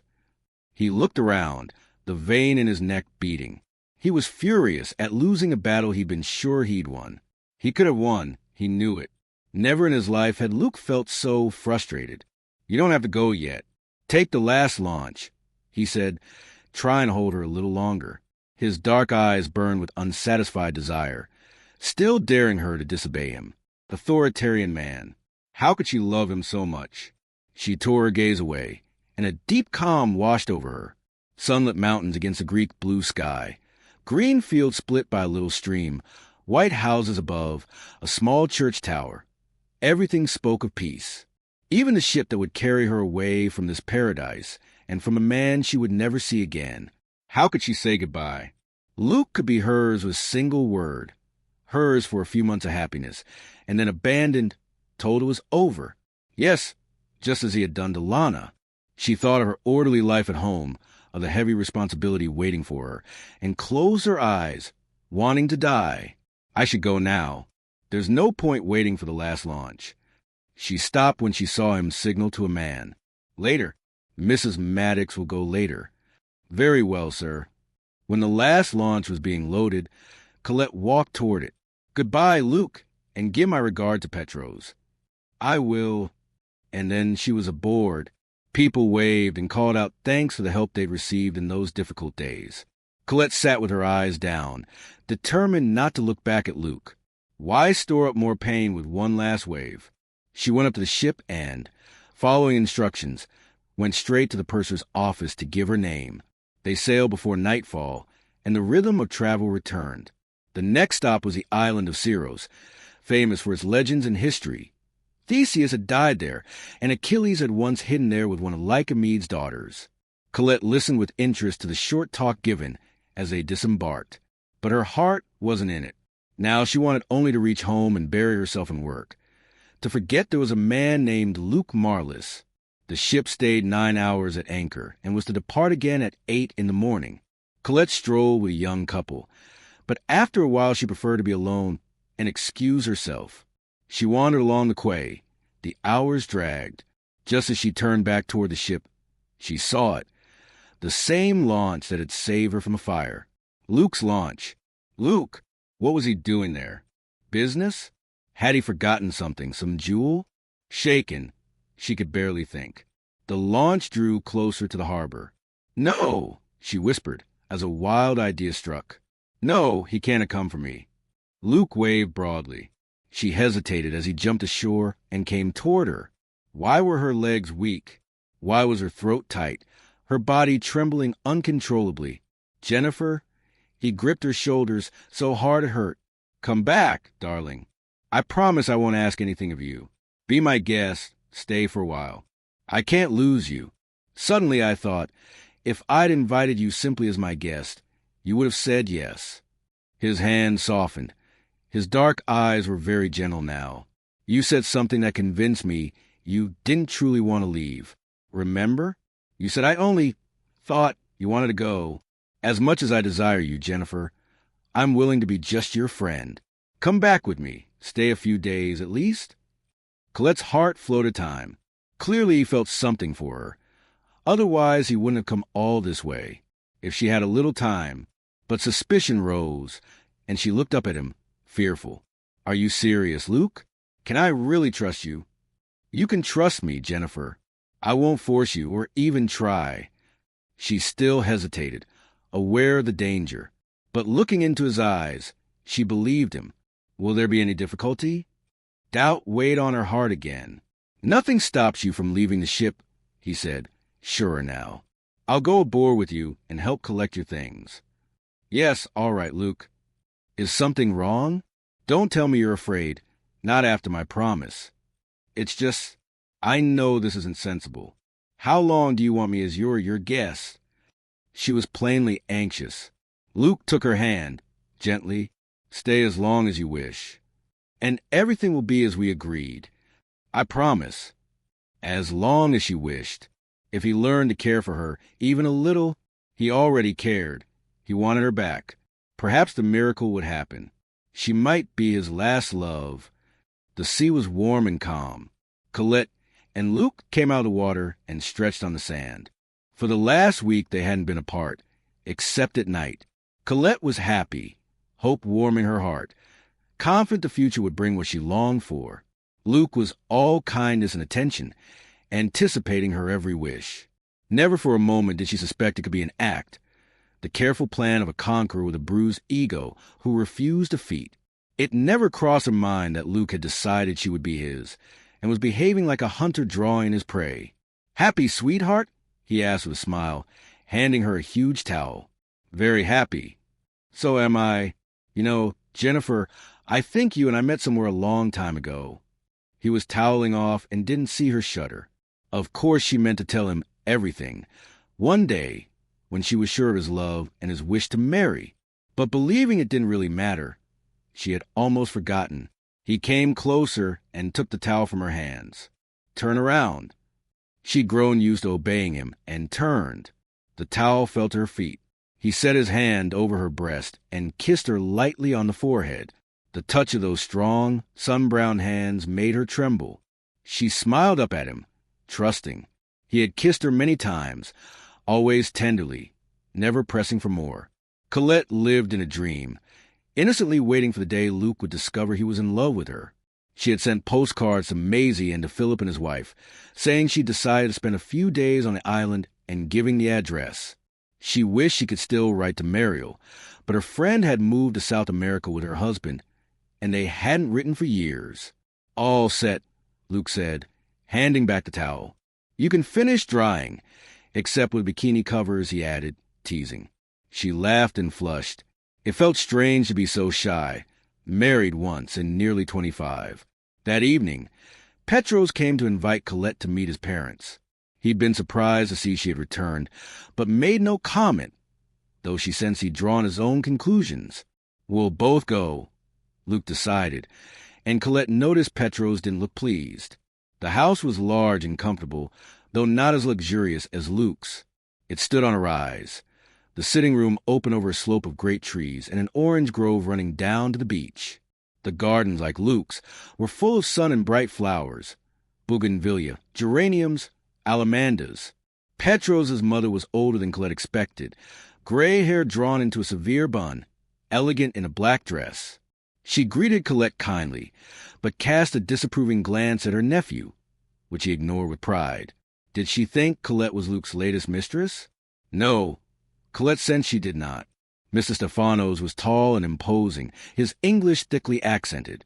He kissed Colette's hand gallantly and gave his nephew the same wary look. They sat on the veranda for aperitifs. "How long do you plan to stay?" Mr. Stefanos asked. "Jennifer has no immediate plans to leave the island," Luke answered for her. "Tell us about the ship," Maria asked.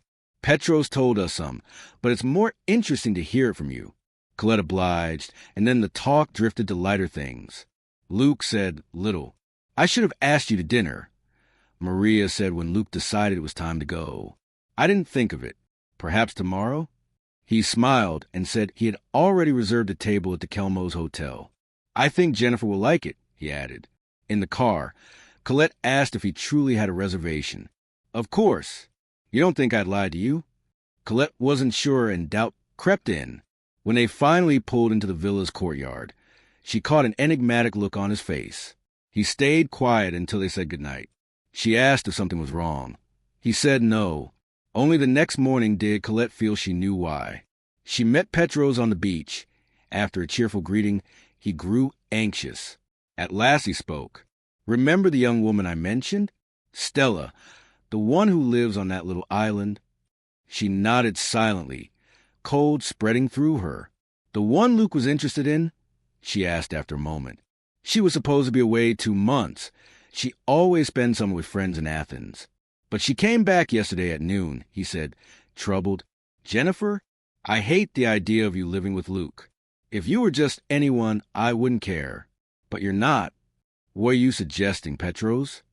"Last night, I went to Luke's house to speak to you alone. I didn't want him to come along, but I couldn't stop him." "Where is he now?" "On the phone business in Athens. He said it would take at least an hour, so I went out. Do you need to tell me something about this Stella?" Colette had thought of her, but as she grew more confident about where things were heading, Stella seemed unimportant. Besides, she knew Luke didn't love her. "Yes, Jennifer, between them there's an understanding. But if he falls in love with someone else," she began, then stopped at Petros' expression. His dark eyes were full of pity and concern. "Jennifer, Luke will never fall in love. He can't.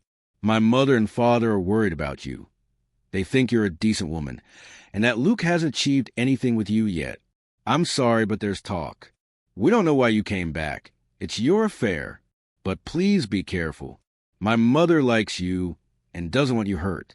She says you're sensitive." He paused, then went on, "Stella's back, though Luke didn't know. He thought she'd be away for the summer. She isn't easy, and if she thinks you're a threat, she'll play hard." "How?" Colette asked evenly, though her heart lurched, especially at his words, that Luke was incapable of loving. "She's poisonous." "Has Luke done or said anything to make you think he's in love with you?" "Yes, no. I don't want to talk about him. Petros." He saw she was near tears, but pressed on. "How long did he want you to stay?" "I don't know. I'll bet it wasn't more than 2 months." "While Stella was away?" "Yes. He isn't trustworthy, Jennifer. Many women have suffered because of Luke. My mother insisted I warn you. Only last night did Luke learn Stella had returned. My father told him. He didn't like it. It spoils his plans. I may sound rude, but my mother begged me to speak. Now it's for you to decide. I'm not always so serious, but frankly I'm worried. Don't trust Luke." She stared at him, dizzy, heart heavy as lead. I hoped he'd fall in love with me." She felt weak, exposed, just as she had 8 years ago. He wasn't for her. She should have known.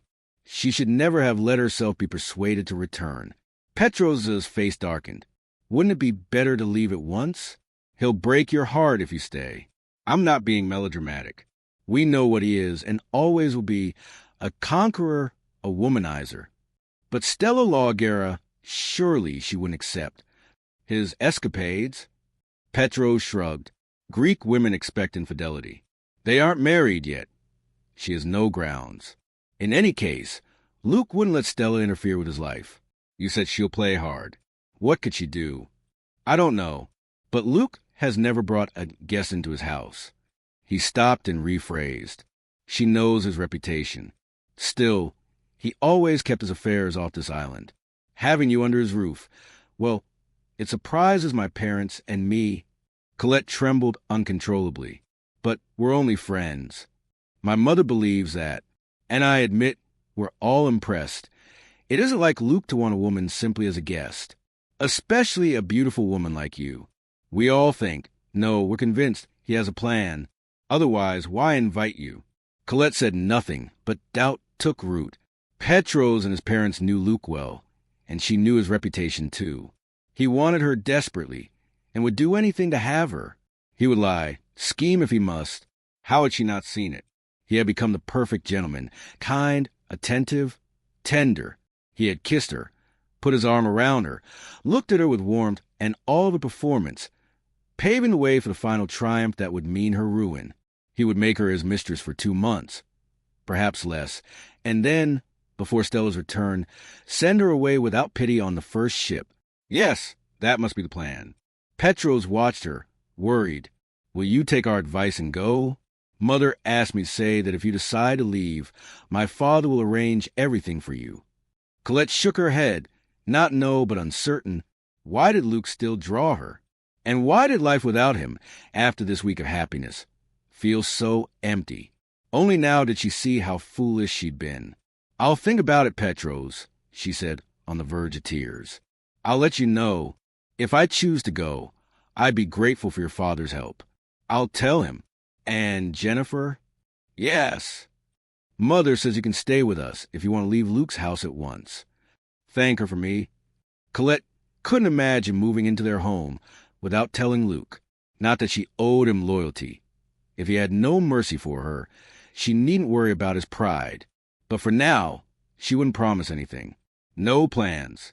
Luke was in the garden when she returned. "I've been looking for you. Is something wrong? You look shaken." "Shaken? Why would I be shaken?" "I don't know. You're different. Tired, perhaps?" "We went to bed too late." He slipped an arm around her waist, drawing her close. "A swim, sweetheart?" Her lips trembled. The way he said sweetheart, the way he looked at her. Moments ago it thrilled her. Now, perhaps Petros and his parents were wrong. Perhaps they misjudged him this time. What if Luke's motives were nothing like they imagined? She wouldn't condemn him without proof. Her love was too strong to shatter so easily. "Yes, I'd love to," she said, anxiety fading from her face. "Oh, Luke, isn't it a beautiful day?" He smiled up at the sky.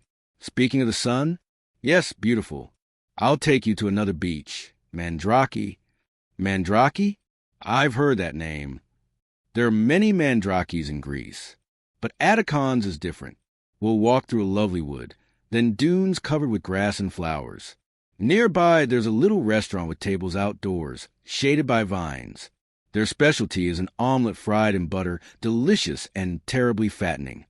I don't worry about that." He pulled her closer and, not caring who saw, kissed her. "You look like an angel," he whispered. "The most adorable woman I've ever held." Colette grew serious. She hated when he referred to former loves. It felt like a warning that she was only another conquest, with no hope of anything lasting. Hand in hand, they took the path through the trees, stopping now and then to kiss. She felt his impatience growing, Luke beginning to lose control. And yet, he behaved like a gentleman. If he was acting, he was a superb actor. They reached the beach and changed in a tiny hut. "You know you're dangerously alluring today," he murmured. She blushed and lowered her eyes. "I'm wearing what everyone wears." "Then praise whoever started the fashion. You're too beautiful, Jennifer, and my patience is running out." Was he thinking of marriage or only of something else? The turquoise sea glittered. They swam, laughed a little, rested on the warm sand, then plunged in again. Lying in the sun, the silence grew heavy. "You asked me about England," Luke said suddenly. "I know many places. I remember them all, and the people." "Oh, do you really remember?" Colette tensed. "Don't you want to hear about my travels, Jennifer?"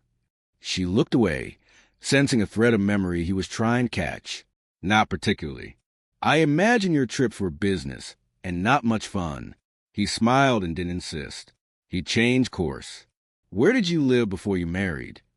Colette hesitated. "I'd rather not talk about my life before marriage." "Why? Weren't you happy?"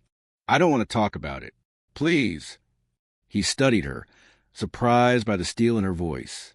Then he yielded. "Shall we have lunch?" The fisherman's taverna up ahead. Dressed again, they walked arm in arm to the little place. Plain tables, the smell of butter and herbs in the air. They found a spot with a view of the sea. "This is how I like Greece," Colette said. "No shop windows. No stage." "Callows," the waiter smiled. "Omelette." "Two," Luke decided. "And a salad." "Naparicalo," she tried, laughing. "Polly Kala." The waiter walked off, amused. When 4 musicians began a bouzouki tune in the middle of the room, Colette's eyes lit up. "Shall we come back tomorrow?" she asked. "Perhaps." After lunch, they climbed a green valley to a water mill. Luke pointed at the slopes. "In spring, everything explodes here. Blue irises, yellow gorse, anemones everywhere." She thought, Lucifer, light and darkness. The rose picked up and dropped. The gesture she had turned into a promise. "Will I be here in spring?" she murmured. "Spring is far off," he whispered into her hair. "What we have is now, and we're wasting it, my love." She went rigid. "What do you want, Luke?" "You know very well." His mouth crushed hers, urgent. "You want me, and I want you. You promised," she said, breathless, stepping back. "You promised I'd be only a guest." "Promises die when the truth appears. I believe that given time, you wouldn't break your word. You were naive." His eyes burned. "Drop the pretense. Live?" "Let's go home," she cut in cold. "I'm going back to England. Until then, I'll stay with your aunt and uncle. They invited me." "My aunt and uncle?" His jaw locked. "When did you arrange that?" "This morning. Petros found me on the beach. His mother asked him to warn me." "Warn you? About me?" He gave a short laugh. "Gossip." "The truth, Luke." Her eyes filled, steady. "They saw you were playing with me, and they were worried." "You knew since morning?" He was blazing. "You're not going to their house. You don't give me orders." Her voice vibrated. Who do you think you are? Your little friends obey you. I don't. You're rotten inside. Luke, you use women until they break. This time you lost. I've escaped. The air sliced into silence. His dark eyes bloodshot. She, strangely calm within her dignity. You think the game's over? He growled. You're not going to their house. I'll do as I please. You are nothing to me. Nothing. Liar. His tone shifted. A brief smile. Say that again, looking here. Arrogant man. You think I'm in love. Not in love, but you feel what I feel. And we're at the starting line. Then we'll stay there. She shot back. What do you want from me, Jennifer? He stepped closer. My instinct says you came back with plan. To rest. You were thinking of an affair, he pressed. I'm not thinking anything. I'm leaving. Today. I won't let you go like that. The tongues on this island won't forgive you. And you care, she said dry. I don't believe it. Enough with your cleverness. I hate when you use it on me. She flushed. He took a long breath. I'll speak to my aunt. I'll explain. I won't give the gossips a gift. Is it Stella you're afraid of? The blade slid out. She spoke of her too? She did. I'll have a word with my cousin. Now. They returned in silence. At nightfall, Luke knocked at her door. Ready? Our table is at 8:30. You don't expect me to go. Of course you're going. Don't be childish. He checked his watch. 15 minutes. Or I'll come get you. The hotel bar was warm. Islanders chatted. A few new tourists mingled in. A friend greeted Luke. Talked cruises. Griped about too many people for such a small island. Luke wasn't interested. Luke! A velvet voice cut through the noise. Stella. Impeccable dress. Diamond earrings. A practiced smile. I thought you were in Athens. Business here, he answered. Mask flawless. Stella, this is Jennifer Maddox. How do you do, Miss Maddox? Mrs. Luke corrected smoothly. A widow. Very young for a widow. Stella sat without asking. Father will be here any moment. She said something in Greek to Luke. He glanced at Colette. She held back a flush. Stella's father arrived. Cool greetings, chairs adjusted. They dined together. No appetite for Colette. Jealousy tucked away in Stella, a perfect distance in Luke. And then came the second blade. The tour group from the other cove poured into bar. And at their head, Lana. The familiar smile, the aggressive perfume. The calculated entrance. Luke, she trilled. What a delicious coincidence. They said there was an island on the route. I wondered if we'd meet. She measured him, then swept her gaze over the trio beside him. She didn't recognize Colette. She couldn't, but she hesitated. At the voice. We're old friends, she announced the room, delicately improper. Colette bit back a laugh. There stood the conqueror. Caught between three stories. The social promise, Stella. The scorched past, Lana. And the present he refused to name herself. Luke caught the amusement in Colette's eyes and burned, faintly. He made the introductions. Lana assessed Colette's coral dress, paused at the huge solitaire beside the wedding band. She winked. Challenge accepted. Those days in England were marvelous, weren't they, Luke? She purred. How long ago? Stella, smile poised. Centuries, Lana sighed. About 8 years, isn't it? I think so. Luke yawned inwardly. I didn't know him then, Stella noted. No, he confirmed. Your father bought the house 5 years ago. So you too, Stella turned back to Lana. Yes. Lana swung sharply to Colette. English, aren't you? Are you staying at the hotel? No, Colette smiled. At Luke's house. A thick silence. Stella stiffened. Luke, stone. Lana drank slowly. Her gaze locked on Colette's reddish-brown hair. Something throbbed. The voice. The voice hit her chest like a past that won't let go. I'd love to see your house, Luke, she said, sweet venom. For old time's sake. Will you invite me? Colette looked straight at Luke and opened the door. Invite Miss Whitney. It would be pleasant to remember. He shot her a look like a blade. He knew she was steering the game and didn't know why. Even so, of course. Tomorrow? Perfect, Lana glowed. In the evening, if you prefer. And why not for dinner? Colette added, mild and steady. Luke stared at her as if trying to decipher a cipher. Colette kept her smile. Inside her, a tide rose, fear, audacity, pain. Tomorrow, 3 stories would sit at the same table, and under the villa's candlelight, someone would have to tell the truth. The road slid beneath the car. Luke silent, eyes on the night. Colette lost in her own thoughts. For days until the Apollo set sail. 4 days of temptation. 4 days until goodbye. And yet, the night before had left a sweet aftertaste. For the first time, she had faced Lana and won. Tomorrow there would be more. If Luke discovered who she really was, it didn't matter. She would leave forever. And if Lana found out, it might almost be amusing. The villa appeared among tamarind trees. White, blue, majestic, fragrant gardens, the pool under jacarandas, marble gleaming in the portico light. Luke parked, cut the engine, turned to her. I need an explanation. About what, Luke? You'd seen that woman before? Stella? No. Lana. Silence. Colette bit her lip, feigning innocence. What a strange idea, Luke. Many strange ideas were tossed around tonight. She almost laughed. The man who always deciphered everything, now blind. Do you truly intend to leave in 4 days?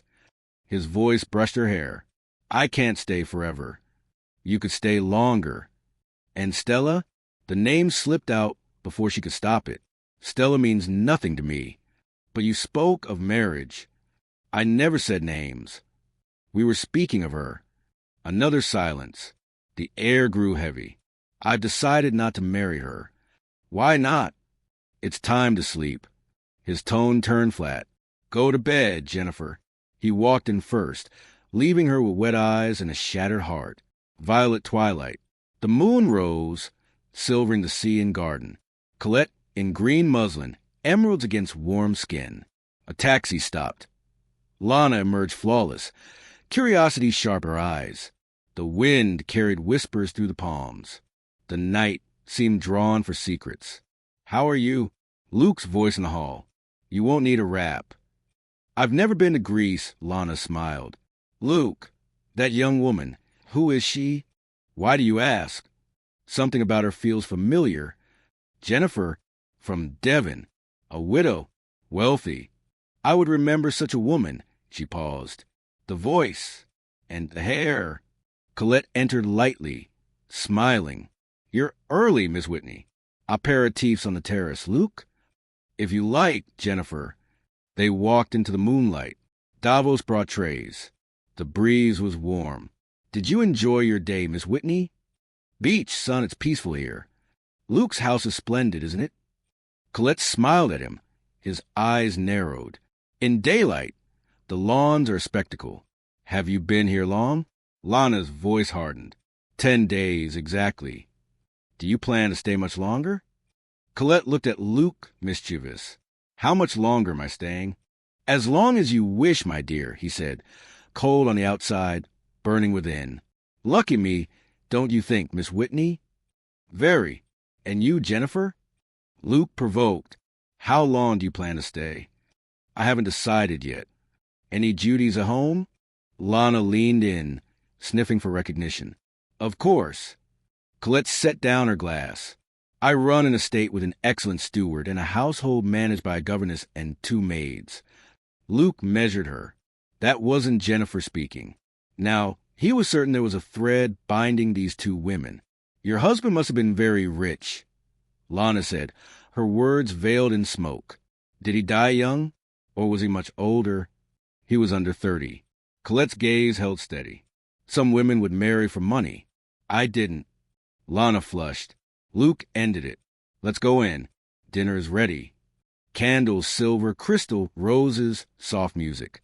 The dining room looked like an old dream. Colette sighed before she knew it. Luke studied her, questions in his eyes. Lana, tense, forced charm. They ate, measured words. Then the past sat at the table. Your father died suddenly, Luke said. And the second wife? They left the day after Dorothy's wedding. Colette too. Lana's voice wavered. I don't know where. They drove off and vanished. We never heard again. And Colette married, Luke said slowly. How would you know? Lana laughed bitterly. Who would marry her? You yourself said she was... She choked off the rest, sensing the air change. Colette raised her eyes. Luke was looking at her, as if fitting puzzle pieces together. The young man married Colette. He went on firm. He was wise. He saw the beauty beneath the surface. He inherited an estate and a mansion. He died in an accident with her mother. Colette was in the car, too. She nearly died. She had surgeries on her face. Many. Lana went pale. Denial twisted her lips. Impossible, no surgery could do this. It did, Colette answered softly.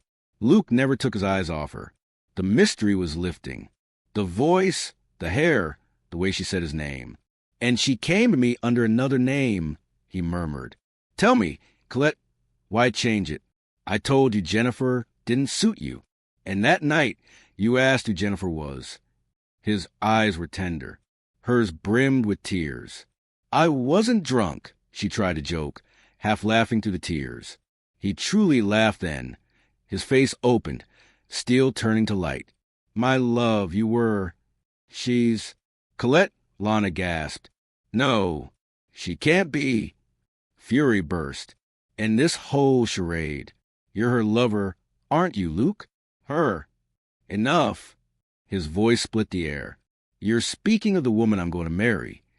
Silence cracked wide. Davos entered. Luke dismissed him with a gesture.